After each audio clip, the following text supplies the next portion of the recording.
El nuevo escenario geopolítico tras la captura del líder del régimen venezolano Nicolás Maduro por parte de Estados Unidos abre una etapa de incertidumbre inédita para los autoritarismos de la región.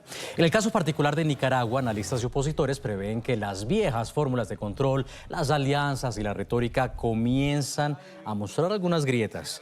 Avisoran que la dupla de los Ortega-Murillo está expuesta a una mayor vulnerabilidad política como no se había sentido en las últimas décadas.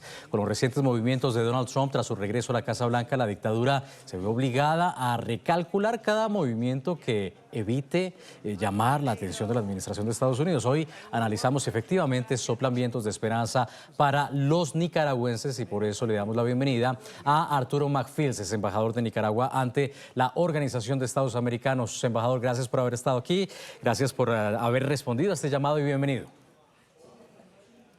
Gracias por la oportunidad de estar en tu prestigioso espacio. ¿Qué deben estar pensando en este momento Daniel Ortega, Rosario Murillo? Bueno, Daniel Ortega, quien hemos visto tan ausente últimamente y sobre todo después de la caída de Nicolás Maduro.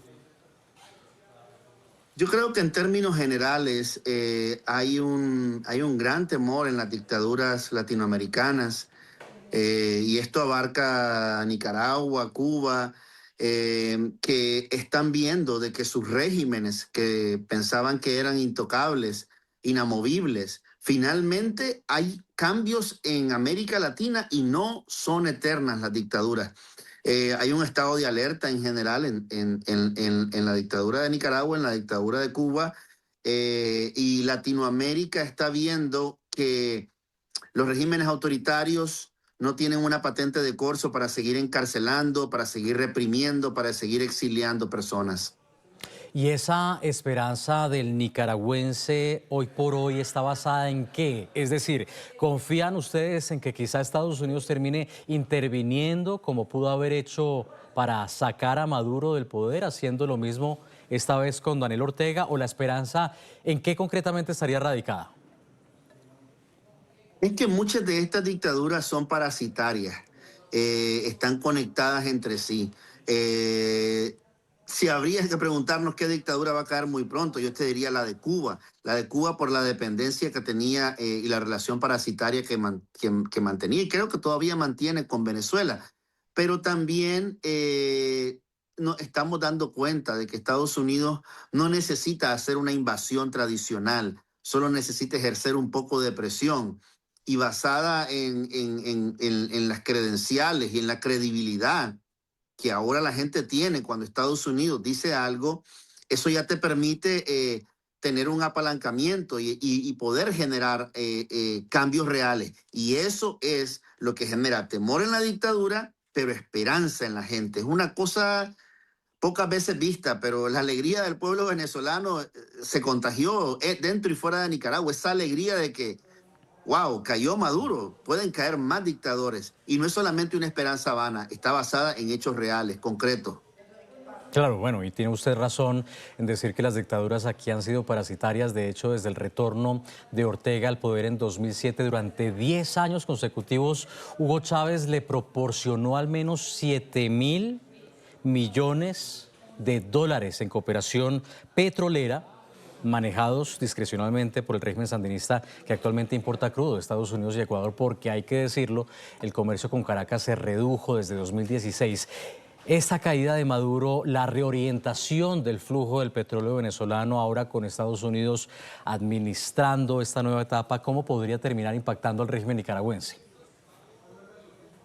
Hay que recordar que, si bien es cierto, el petróleo ayudó a que llegara el régimen al poder, posteriormente el oro de sangre fueron millones y millones de dólares que como Venezuela no podía exportarlo, ese oro de sangre llegaba a Nicaragua. Y esa fue la industria que en los últimos 8 años tal vez estuvo en un gran crecimiento, en un gran auge. El oro que entraba desde Venezuela y que de repente Nicaragua empezó a exportar 10 veces más oro que nunca y nadie se imaginaba cómo. Y bueno, la fuente ahí estaba, ¿no? Bueno, el oro de sangre de Venezuela que salía y que generaba riqueza, no solo para Venezuela, sino también para la dictadura de Nicaragua.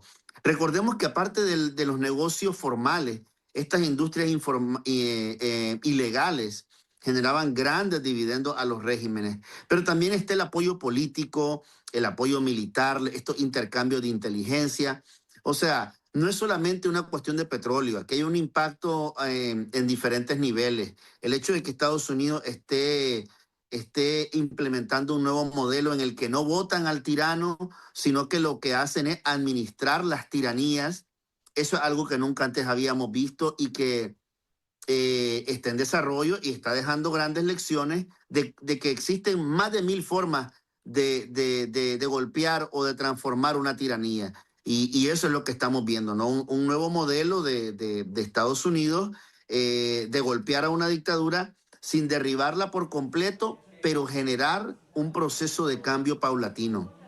Comentan también en la prensa que el ejército le ha recomendado al binomio Ortega Murillo ser prudente, actuar con bajo perfil justamente para no ocasionar el enojo de Estados Unidos como quizá pudieron haber hecho los bailes de Nicolás Maduro que terminaron en su caída, según también reportaba la prensa estadounidense. ¿Esto le servirá de algo al régimen Ortega Murillo o serán los próximos? Claro, excluyendo la dictadura cubana, como bien dice usted. Creo que ellos han sabido manejar la relación con Estados Unidos en el sentido de que ellos no han perdido un acuerdo de libre comercio con Estados Unidos. Venezuela nunca ha tenido ese nivel de tener un acuerdo de libre comercio, mientras que la dictadura de Nicaragua tiene un acuerdo de libre comercio con Estados Unidos. ¿Qué significa esto? Tarifas preferenciales para exportar sus productos. Entonces, el régimen de Nicaragua en algún momento ha sabido quedar bien con Dios y con el diablo, y con este bajo perfil muchas veces no nos damos cuenta de estas cosas. La dictadura de Cuba no tiene libre comercio con Estados Unidos, la dictadura de Venezuela mucho menos. Tal vez ahora que se están replanteando este concepto de administrar una dictadura, ¿no? En lugar de derrocarla. Pero en el caso de Nicaragua, era la única dictadura que mantenía y mantiene un tratado de libre comercio con tarifas preferenciales a Estados Unidos. Eso es algo que te indica cómo la dictadura ha sabido manejar esta relación con Estados Unidos. Y que este perfil bajo no estoy tan seguro que le sirva de mucho en lo futuro, pero sí le ha servido mucho en el pasado. De momento, la única declaración explícita que conocemos es la del representante permanente del régimen de Nicaragua ante la ONU, Jaime Hermida, quien exigió la liberación inmediata de Nicolás Maduro pese a la orden de búsqueda que pesaba sobre él por cargos de narcotráfico. Escuchemos. Nicaragua respalda lo expresado por la presidenta interina de Venezuela, Delcy Rodríguez, que pide la liberación inmediata del presidente constitucional y legítimo de Venezuela, Nicolás Maduro Moros, y de la primera combatiente de la patria, Cilia Flores. Y además dijo compartir la que llamó indignación y dolor del pueblo que el gobierno de Cuba y particularmente las familias de los compañeros caídos en el que llamó ilegal ataque contra Venezuela. Recordamos, por supuesto, personal cubano que resguardaba a Nicolás Maduro. Vea usted la absurda declaración porque se terminan cayendo las máscaras. Durante el régimen madurista negaron la participación de agentes cubanos en la seguridad de Nicolás Maduro y del régimen como tal. Y ya está comprobado a través de los agentes que murieron, cuyo conteo ya se conoce, que efectivamente había seguridad cubana protegiendo al dictador. Es una declaración ampliamente insólita, ¿no? Las dictaduras arropándose entre sí. Claro que sí. Aunque Cuba no sea un poder económico, es un poder estratégico y militar que desde sus orígenes fueron promotores y constructores de dictaduras.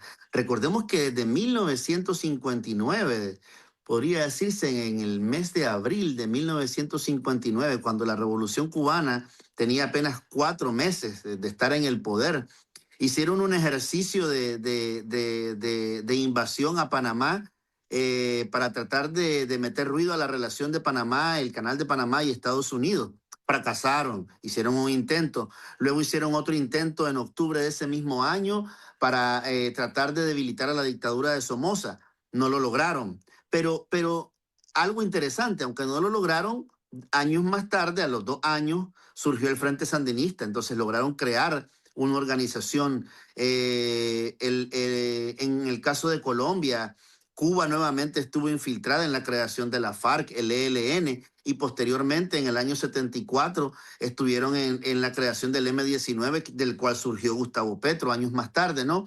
Entonces, Cuba ha estado metida en todos y cada uno de estos proyectos de guerrillas o de disturbios o debilitamiento de gobiernos democráticos desde siempre.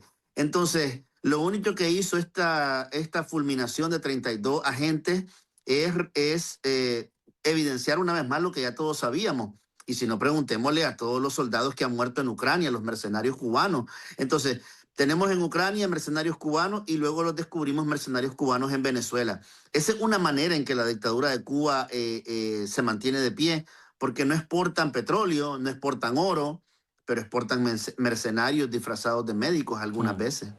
Ahora, ¿se sabe de esa participación de cubanos en Nicaragua para resguardar al régimen nicaragüense?